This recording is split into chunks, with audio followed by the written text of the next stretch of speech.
Hello everyone, and welcome back to the channel.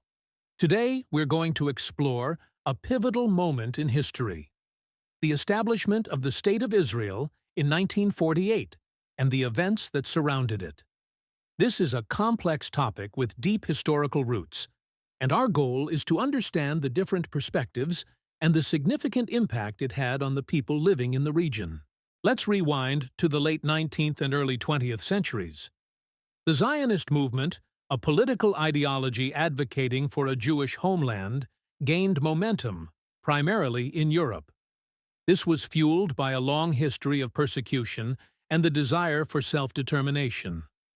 The movement focused on the historical and religious connection of Jewish people to the land known as Palestine, which at the time was part of the Ottoman Empire. During this period, Jewish immigration to Palestine began to increase. Small communities and agricultural settlements were established. It's important to remember that the region was already home to a diverse population, predominantly Arab, including Muslims, Christians, and a small, long-standing Jewish community.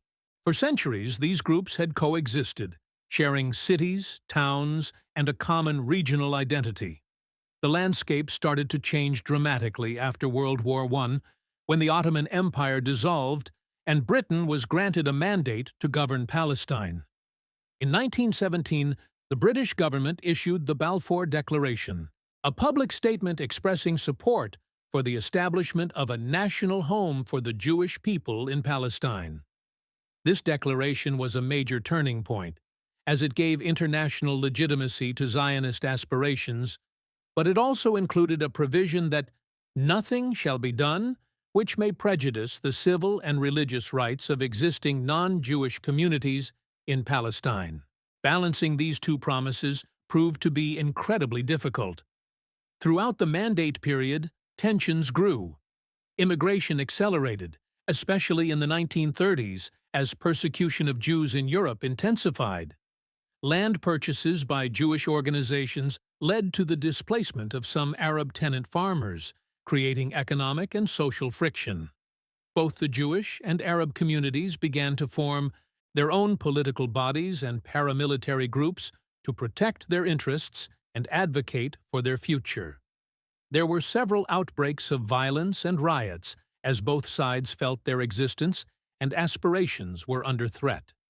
The Arab community sought independence and majority rule, while the growing Jewish community, known as the Yishuv, was building the foundations of a future state. The situation reached a boiling point after World War II.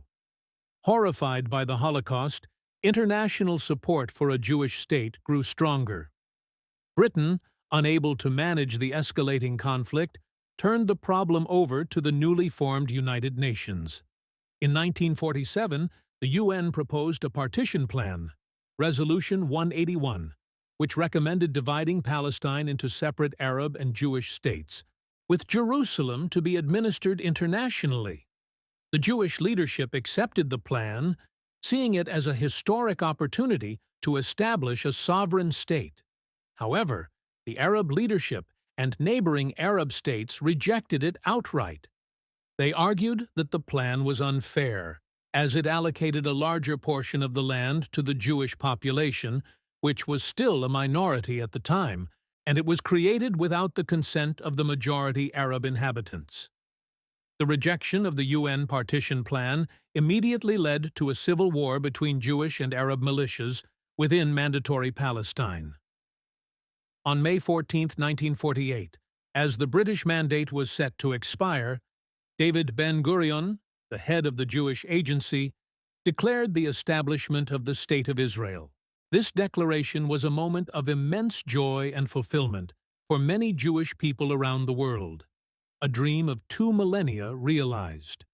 However, for Palestinians, this day is known as the Nakba, or the catastrophe.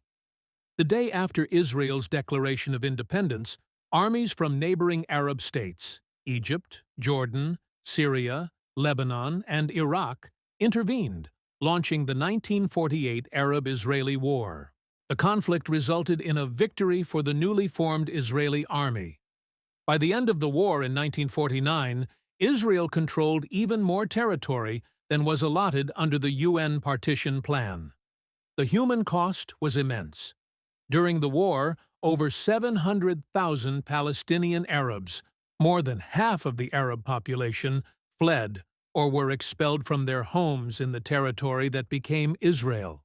They became refugees in neighboring countries and the remaining parts of Palestine, the West Bank, and the Gaza Strip. The causes of this exodus are still debated by historians, with some citing direct military expulsions and fear, and others pointing to calls from Arab leaders for civilians to leave. For these families, it was the start of a story of displacement and loss that continues to this day. Understanding 1948 requires us to hold multiple truths at once. It was a moment of independence and statehood for one people, and a moment of displacement and catastrophe for another. The events of that year laid the foundation for the ongoing Israeli-Palestinian conflict, a deeply complex issue that continues to shape the lives of millions. By looking at the history from all sides, we can better understand the present and the deeply held beliefs that drive the quest for peace and justice in the region. Thank you for joining me on this deep dive into a very important moment in history. If you found this video informative, please give it a thumbs up and consider subscribing for more content that explores our shared past. See you next time.